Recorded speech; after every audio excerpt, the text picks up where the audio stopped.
Integers, the set of all integers. अब integers को जो है आपको मैंने कल बात बताई थी कि जब हम इसको z लिखेंगे तो इससे मुराद 0 plus minus 1 plus minus 2 all number 0 plus minus 1 plus minus 2 plus minus 3। लेकिन जब z के ऊपर हम पॉजिटिव साइन आ जाएगा तो क्या हो जाएगा, ये सिर्फ पॉजिटिव आपके इंटीजर्स लेने हैं, ठीक है, लेकिन वो भी 0 से शुरू करने हैं। और उसके बाद अगर आपके पास आ जाता है ये z नेगेटिव तो फिर आप सिर्फ आपने नेगेटिव नंबर लेने हैं, 0 भी आएगा उसमें। समझ आ गई कि नहीं? yes. जैसे कल मैंने आपको बताया था ये सेट है आपके पास लाइन नंबर लाइन, ये दोबारा रिवाइज करा दूं कि क्लियर होगी थी बात? क्लियर है। अच्छा, आप देखिए अब आपके पास जो सेट में सवाल आ सकता है कि यूनिवर्सल सेट आपका दिया हुआ है कि यूनिवर्सल सेट है 1 2 3 4 अप टू 20, ठीक है। अब आपका ए सेट है is equal to 2 4 6 up to 20। अब अपनी कंप्लीमेंट मालूम करना है, A complement is equal to universal set minus A, this is the formula. Yes sir. अब आपने क्या करना है कि देखेंगे कि जो ए में और बी में यूनिवर्सल में वो कट जाएंगे, यूनिवर्सल में जब कट जाएंगे तो पीछे बच जाएंगे, कौन से बचेंगे, ऑड नंबर 2 1 3 5 अप टू 19। अब यहां पर सवाल जो आना है, मैं सवाल बना रहा हूं, वो सवाल ये है कि अब आपके पास ए कंप्लीमेंट ये है, A complement intersection A is equal to क्या होगा, u माइनस ए फिर ए कंप्लीमेंट आपके पास क्या है, ये है ना, ये कौन से नंबर है, एम्प्टी सेट है, क्या आएगा, एम्प्टी।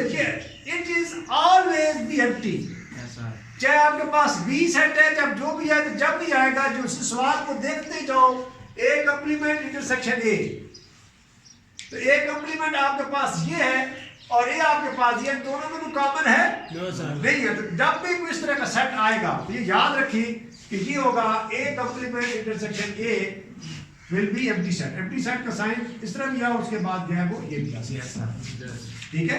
और इस तरह आपके पास आ जाएगा A complement intersection A is equal to empty set.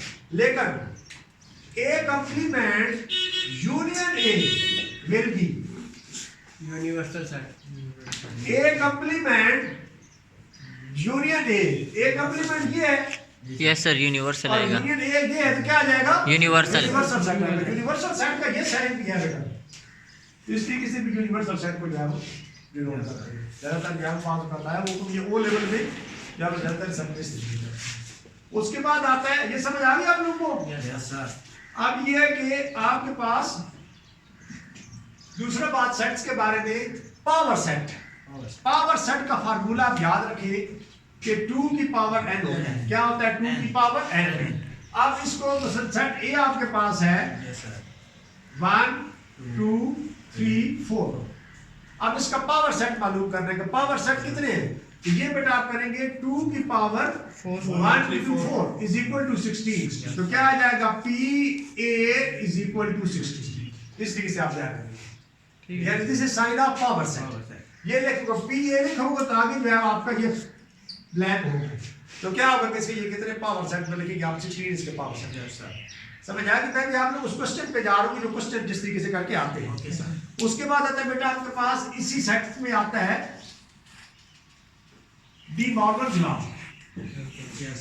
वो क्या होगा मुझे आप लिखवाएंगे, ए यूनियन बी ब्रैकेट ऊपर कंप्लीमेंट होल का कंप्लीमेंट और complement is equal to A complement intersection D complement. और शाबाश, जब इधर इंटरसेक्शन होगा तो क्या होगा, यही मैं बात, अब A intersection B complement is equal to A complement U complete B union B complement. This is the De Morgan law. अब होता है यानी आपका कम्यूटेटिव प्रॉपर्टी, एसोसिएटिव प्रॉपर्टी। ये आते हैं आप लोगों को? Yes sir. आते हैं associative property? Yes, sir. हैं? देखिए बेटा कम्यूटेटिव, कम्यूटेटिव कहते हैं यानी प्लेस करना। जी सर। जैसे A union B is equal to B union A। Yes sir. This is a commutative property. Yes sir. और उसके बाद आता है आपके पास बेटा associative property. Yes, sir. Associative में 3 आएंगे, यस। एसोसिएटिव में 3 तीन आएंगे। तो क्या आ जाएगा आपके पास? A union B union B union C is equal to is equal to into A union B union C. Union C। ये आपका कौन सा एसोसिएटिव प्रॉपर्टी हो गया? Yes sir. फिर आता है बेटा डिस्ट्रीब्यूटिव प्रॉपर्टी। डिस्ट्रीब्यूटिव। यस ठीक है सर। डिस्ट्रीब्यूटिव प्रॉपर्टी, तो डिस्ट्रीब्यूटिव क्या होता है कि अब आपके पास जब इसे देखेंगे तो ये आ जाएगा आपके पास जाएगा A यूनियन B, यहाँ पर आ जाएगा आपके पास यहाँ पे A इंटरसेक्शन B। तो क्या आ जाएगा आपके पास? A intersection B union A intersection C। ये अब आपके पास आ जाएगा आपके पास डिस्ट्रीब्यूटिव प्रॉपर्टी। किसे कहते हैं? डिस्ट्रीब्यूटिव। Distributive property. और उसके बाद अभी हमें कैसे पता चलेगा कि यूनियन ब्रैकेट के अंदर लिखना है इंटरसेक्शन? ये बेटा अपने कमांड का एक होता है union associative property of union और इंटरसेक्शन। जी सर। जब और इंटरसेक्शन आएगा तो ब्रैकेट के अंदर इंटरसेक्शन होगा। जी सर। ठीक है, जब और यूनियन आएगा तो ब्रैकेट के अंदर जो है वो यूनियन होगा। Okay sir. बात समझ आ गई? Yes, sir, yes. ये देखिए बेटा A ये यूनियन B इंटरसेक्शन C। ये क्या है? और इंटरसेक्शन है। Yes sir. और अगर होगा A intersection B union C, ये क्या है? Over union. Yes sir. Yes sir. Associative property of union और intersection, associative property of intersection over union. Yes sir. ये बात क्लियर हो गई आप सर ऊपर ओवर है। ओवर इंटरसेक्शन बेटा ओवर दोनों के साथ आएगा ना। Sir sir. जिसका इंटरसेक्शन अंदर इंटरसेक्शन है तो ओवर इंटरसेक्शन है, जिसका अंदर यूनियन है तो उसको ओवर यूनियन है। अब समझ आ गई इसकी? Yes, sir. आगे चलो। उसके बाद बेटा सेट होता है सबसेट, प्रॉपर सेट सबसेट और सबसेट। जी सर। हर सेट होता है अपना सबसेट होता है। सबसेट होता है। हर सेट अपना सबसेट। सबसेट होता है। सेट के सवाल आते हैं ना, यस ये आए हुए बेटे सवाल आप लोगों के ये हैं सब्स्टिट्यूशन के, सेट के, और उसके बाद आपके थीटा वाले, और उसके बाद आपके स्टैट्स वाले सवाल जो हैं वो ये मस्ट हैं। जी सर। ये आप लोगों को, यही मैंने आप लोगों को सबसे पहले फर्स्ट पीरियड में आप लोग कवर करांगे। Okay sir. अभी आपके पास आ जाएगा, ये देखिए proper sir. A is equal to 2, 3, 2, 4, 6, 8, 10. Her set will be subset of itself. Her set जो होता है अपना सबसेट होता है, लेकिन क्या होता है अपना सुपर सेट नहीं होता। अब इसी का बी सेट लिखते हैं। सबसेट की सिंबल क्या है सर? सबसेट बेटा होता है कि हर सेट अपना, सिंबल सर इसकी ये है बेटा, ये सबसेट इसके अंदर हर सेट अपना सबसेट होता है लेकिन सुपर सेट नहीं होता। अब इसी को मैं लिखता हूं 2, 4, 6, 8, 10, 12। अब B is the super set of the set A. B is the, और सुपर सेट का साइन जो है वो कैसे होगा? Do you know about it? सिर्फ इस तरह होगा, नीचे लाइन नहीं। ये होगा सुपर सेट का साइन, ये होगा, वो प्रॉपर सबसेट है। वो क्या प्रॉपर सबसेट है? ठीक है, समझ आएगी? इसको मजीद देख भी सुपर ले, सबसेट किस तरह सर? उसका एक डिजिट से ज्यादा है। Okay sir. तो ये ए जो सुपर सेट है बी का। हाँ, सुपर सेट। B जो है वो A का सुपर सेट है। Okay sir. ठीक हो आगे सर। बाकी एलिमेंट उनके सेम होने चाहिए, एक एलिमेंट ज्यादा एक एलिमेंट ज्यादा हो जाना चाहिए। और इसके सबसेट कितने बन सकते हैं वो आपका पावर सेट से आप निकलेगा कि कितना पावर सेट से आप इसको बताएंगे इसके कितने सबसेट बन सकते हैं। Empty set is always subset of each set. Her set का एम्प्टी सेट जो होता है वो सबसेट होता है। कौन सा सेट है जिसका जो है वो सबसेट नहीं होता? वो है एम्प्टी सेट है। सिंगलटन सेट कौन सा होता है? सिर्फ एक है। जिसका एक एलिमेंट हो जी सर। और उसके सबसेट कितने होते हैं? दो। दो एक्सीलेंट, क्योंकि जब आप यह फार्मूला लगाएंगे 2 की power n is equal to 2 की पावर 1 तो क्या आएगा 2। Yes sir. उसके सबसेट के ये आप लोग सवाल इस तरीके से करके आएंगे, इसको हम जो है वो सबसेट कहते हैं। Yes sir.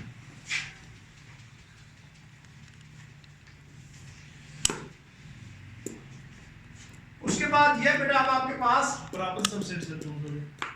वो बेटा प्रॉपर सबसेट वो होगा कि मसलन ये देखिए आपके पास 1 2 3 4 5 इससे जितने भी कम होंगे उसको हम प्रॉपर सबसेट कहेंगे। यानी मसलन इसके प्रॉपर सेट ये बन जाता है 1 2 3 4 ये अब आपके पास 3 4 यानी उससे कम है, ये उसके प्रॉपर सेट प्रॉपर सेट सारे इसके सारे एलिमेंट उसमें मौजूद हैं। उसमें मौजूद होने चाहिए। एक और चीज अच्छी बात आप लोगों को समझ आ गई कि सेट कौन सा नहीं होता है, जिसमें नंबर रिपीट वो सेट नहीं होता। Okay sir. वो सर ये सेट है 1 2 3 1 ये आपका सेट नहीं है। नहीं है, ठीक है, इसमें नंबर रिपीट हो रहा है। Yes sir. और एक होता है एडजॉइंट सेट, एक होता है ओवरलैपिंग सेट, यस सर। ठीक है, और एक होता है डिसजॉइंट सेट। डिसजॉइंट सेट कौन सा होता है? जिसमें कोई भी नंबर कॉमन नहीं ना हो। ये देखो इतनी सारी चीजें सामने आ रही है, ये सारे आप लोगों सिलेबस में है। डिसजॉइंट सेट वो होता है कि जिसमें जो है वो सर ये सेट है आपके पास 1 2 3 और 4, ये अब आपके पास 5 6 7, अब इसमें कोई नंबर कॉमन है नो सर। No sir. तो इसको हम क्या कहेंगे? Disjoint set. Disjoint set.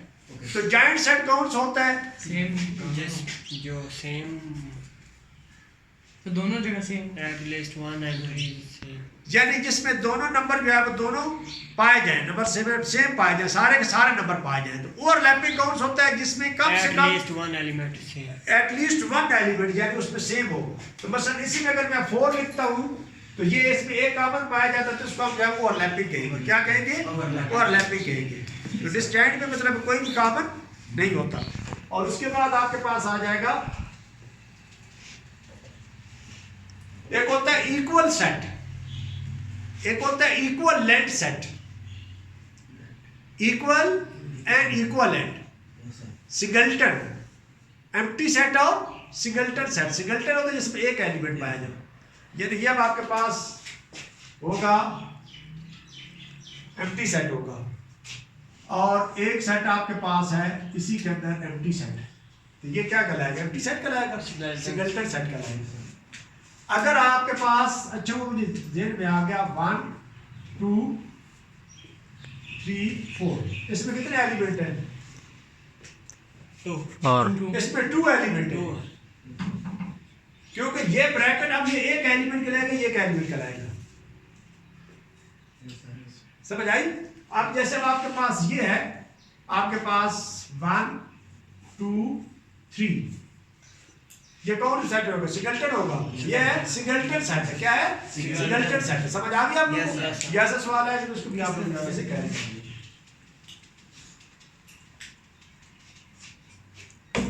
आगे आप देखिए सेट की नहीं समझ आई, वो किस तरह स्केलेटन सेट होगा? Empty set. यस सर दोनों एम्प्टी एम्प्टी नहीं, अगर एम्प्टी सेट में एम्प्टी सेट हो, एम्प्टी सेट में तो एक एलिमेंट उसके अंदर आ गया, ओके सर, ठीक हो गया। एम्प्टी में एम्प्टी हो एम्प्टी में आ गया कोई भी है तो उसके एलिमेंट तो आ गया, इसलिए उसको आप सिंगलटन सेट कहेंगे। ठीक हो गया। क्लियर हुई बात? ठीक है, और एग्जांपल दे दूं। Clear sir. अच्छा, उसके बाद आपके पास आ जाता है इसी सेट्स के बाद अर्जाइंट। अर्जाइंट होता है कि जो एक दूसरे के साथ अपने अर्जाइंट बता दिए मैंने आप लोगों को। अर्जाइंट होता है कि ज्यादा कॉमन हो, कॉमन हो, जिसमें ज्यादा सारे बेशक जो है वो कॉमन हो, लेकिन कुछ एलिमेंट जो है उसके अंदर कॉमन हो गई। Yes, sir. अच्छा, और उसके बाद है आपके पास जो है इक्वल और इक्वलेंट की मैं बात कर रहा था। इक्वल सेट वो होता है, मसलन ये सेट ए है, इसमें A B C D. Set B है, इसमें है 1 2 3 4। अब ये इक्वलेंट है या इक्वल है? इक्विवेलेंट। ये इक्वलेंट है। Yes sir. इक्वलेंट के अंदर नंबर ऑफ एलिमेंट सेम होते हैं। सेम होने चाहिए, और उसके बाद जो है इक्वल के अंदर क्या होना चाहिए, वो एंट्री सेम होनी। यानी एंट्री सेम हो। उस इसमें नंबर सेम होने और उसमें एंट्री सेम होनी। नहीं आप बताएं इक्वलेंट का क्या, इक्वलेंट सारी उसका भी हो ए बी सी डी, तो इसका भी ए बी सी हो तो उसे इक्वल कहेंगे। या सारी वो यानी एलिमेंट भी सेम और तादाद भी सेम, तो उसे क्या कहेंगे, इक्वल सेट। Equal set. तो इक्वलेंट वो होगा कि जिसमें सिर्फ तादाद सेम हो। ये इक्वलेंट सेट है, क्या ये इक्वलेंट है, लेकिन इक्वल नहीं है। इक्वल में शर्त है कि उसके एलिमेंट जो है वो सेम हो और उनकी तादाद भी सेम हो। तो ये आप लोग जो है वो याद रखें कि इसका आपका जो है वो अपना क्या कहते हैं कि होगा। और कोई सेट के बारे में, सेट के बारे में और मतलब जो आप लोग वो उसके बाद मजीद मैं आपको देखता हूँ जो है इसमें क्या होगा। हाँ बेटा, identity, additive identity, additive inverse. Additive identity क्या होता है, जीरो होता है। Additive identity is a zero. Additive inverse क्या होता है, अगर ए है तो plus minus A is equal to zero, यानी 5 plus minus 5 is equal to zero. This is called additive inverse. तो मल्टीप्लिकेटिव इनवर्स क्या होता है, ये सेट की मल्टीप्लिकेटिव इनवर्स बेटा ये होता है, वो वन और चीज होता है मल्टीप्लिकेटिव इनवर्स। तो मल्टीप्लिकेटिव इनवर्स ये है, जैसे x है जिसका मल्टीप्लिकेटिव इनवर्स है 1/x। न्यूमरेटर डिनोमिनेटर बन जाता है, डिनोमिनेटर न्यूमरेटर बन जाता है, यानी x/y है तो इसका मल्टीप्लिकेटिव इनवर्स क्या हो जाएगा, y/x। और इसका मल्टीप्लिकेटिव इनवर्स बेटा x की पावर -1 भी है। -1/4 हो तो सर उसका मल्टीप्लिकेटिव इनवर्स क्या कैसे, -1/4 सर, -1/4 इसका मल्टीप्लिकेटिव इनवर्स तो ये बेटा इसका आपका पास आ गया 4। तो सर 4 भी तो आ सकता है, सर माइनस 4 भी तो आ सकता हाँ है, माइनस माइनस माइनस ही रहेगा, तो 4 भी हो सकता है सर, -4। -4 भी हो सकता है, क्योंकि जो भी नंबर होते हैं बेटा नंबर्स को हम P/Q की फॉर्म में लिखते हैं, P/Q की फॉर्म। ठीक है, जिसके नीचे डिनोमिनेटर नहीं होता उसका डिनोमिनेटर होता है 1। ठीक है, लिखा नहीं जाता। इसी तरीके से करके आपका आइडेंटिटी, मल्टीप्लिकेटिव आइडेंटिटी क्या होती है, 1 होती है। मल्टीप्लिकेटिव आइडेंटिटी क्या होती है, 1 होती है। एडिटिव आइडेंटिटी क्या होती है, 0 होती है। ये याद रखना, एडिटिव आइडेंटिटी होती है वो 0 होती है, मल्टीप्लिकेटिव आइडेंटिटी होती है वो 1 होती है। और उसके बाद और आपका इसके सेट्स में अगर आपको यानी इसमें वेन डायग्राम के ऊपर जो है वो ज़ाहिर करना, वेन डायग्राम आता है तो उसको आप उसमें आप कैसे ज़ाहिर करेंगे।